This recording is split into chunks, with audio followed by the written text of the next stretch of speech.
Welcome to Chi-Chi-Chilean News. I'm Javier Cabrera. Join us here to get the latest and most breaking news in Chile. We now go live to field reporters Eduardo Salgado and Pablo Thank you, Javier. Santana. Today marks a very important and revolutionary day in the Chilean government. Just recently, the four branches of Chile's armed forces overthrew the Marxist government ran by Salvador Allende in a coup d'etat. To some, this issue is going to be a life-changing event, but to others, this will be a Rising real tensions between Allende and democratic military regiments in the region has been growing ever since Allende's narrow victory in the 1970 presidential election.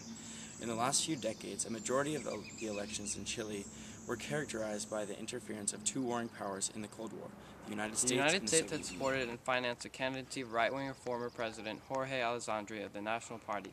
Salvador was not favored by the U.S. due to his strong socialist beliefs and warm relations with Cuba. During the 1950s and 1960s, the United States were highly influential in the results of the elections. The Central Intelligence Agency, under command of President Nixon, was ordered to prevent Allende's ascent to presidency, and they were successful in doing that.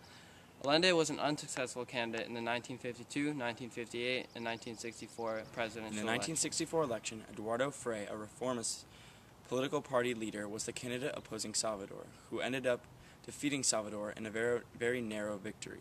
The U.S. played a critical role in this victory with the amount of money they spent campaigning for Frei. It was estimated that the U.S. spent a total of $3 million campaigning. Now we go live to Javier with the economics of the situation. At this period of time, the economy was at a critical point. Inflation was running at 30%, and over 20% of the male population was reported to be unemployed. As a senator, Allende took his opportunity to start a revolution in the country. Allende decided to redistribute wealth in the nation and did not allow companies to increase their prices. Diplomatic relations with Cuba, China, and the German Democratic Republic were restored, and the copper industry was nationalized. Allende put forth a strong campaign that had gained many supporters as he pledged to create a republic of working class that would take the economy out of chaos. Introducing a national health care service has flashed alarms to U.S. delegates. Allende's support level is rising, and this had President Nixon worried.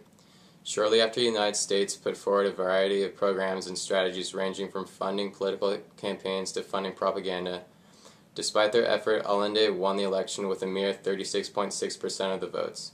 Immediately after Salvador's presidency, the CIA initiated their plan to end Allende's presidency in an indirect way. They attempted to persuade Chief of Staff General René Schneider, however he did not support military action and political intervention. On October 22, 1970, Schneider's car was ambushed, and he died in the hospital a few days later.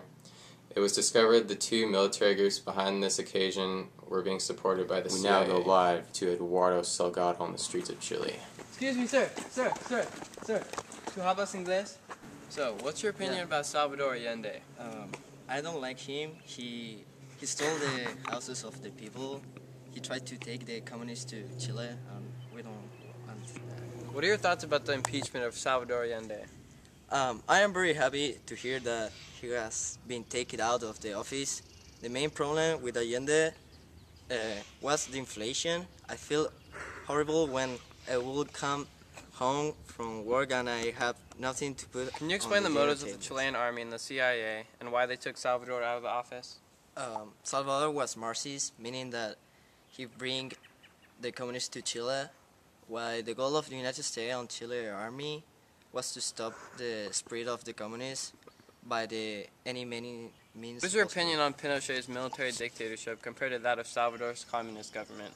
I hate it. I never feel safe, and I always watching my back whenever I leave the privacy of my home. If you speak against the government, it will be your Ever since the military dictatorship has been introduced, do you feel like any of your human rights have been stripped from you or your family?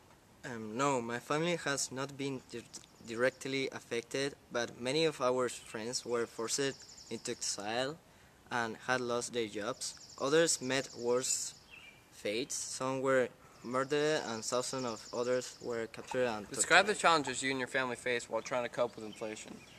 We had to cut down on food and stop purchasing excessive unnecessary goods. We had to skip meals to try and conserve as much money as possible. My family is very fortunate because I did not lose my job during the inflation period. I feel very lucky to not be one of the men roaming the street looking for a day Thank job. you for your time, sir. Economically, Salvador had nationalized many banks and industries such as Purina. Grand amounts of money were spent on increasing education, health, housing, and child assistance. Shockingly, expenditures had increased from $562.8 million to $802. The economy was in complete chaos. Allende was the cause of Chile spending 56% of its exports on food, and the trade deficit increasing from $18 million to $250. Inflation brought rise to many revolts in the country. Nationalists, Christian Democrats, and conservative students backed the revolts, calling Allende's resignation and military intervention. The Popular Unity Coalition that Allende formed was making a grand understatement. In June 1973, the armed forces attempted their own coup d'etat by tank commanders, warning the nation that the military was getting restless. At the last stand, Allende was accused of violating the Constitution by his attempt to conquer absolute power and subjecting citizens to being under arrest during strict state control. At 9 a.m. yesterday, Chile became completely under control of Pinochet and his army. Constant threats were made towards Allende in an attempt to depose him. Despite the constant bomb threats, Allende emphatically refused to step down. After hours of negotiation, Allende finally realized his time had come. He immediately addressed the public with his farewell speech, announcing the public about the coup and his refusal to resign. At 2:30, it was evident that Salvador Allende had committed suicide at the age of 65. It has just been announced that Pinochet will be assuming the role of president. Just minutes ago, we were informed that Pinochet has issued an act of constitution. This act will impose an extreme censorship, and a new curfew will soon be established. Wow, that is some pretty incredible news there, Pablo. Well, folks, you've heard it from the best. From all us here at Chi-Chi-Chilean News, good night.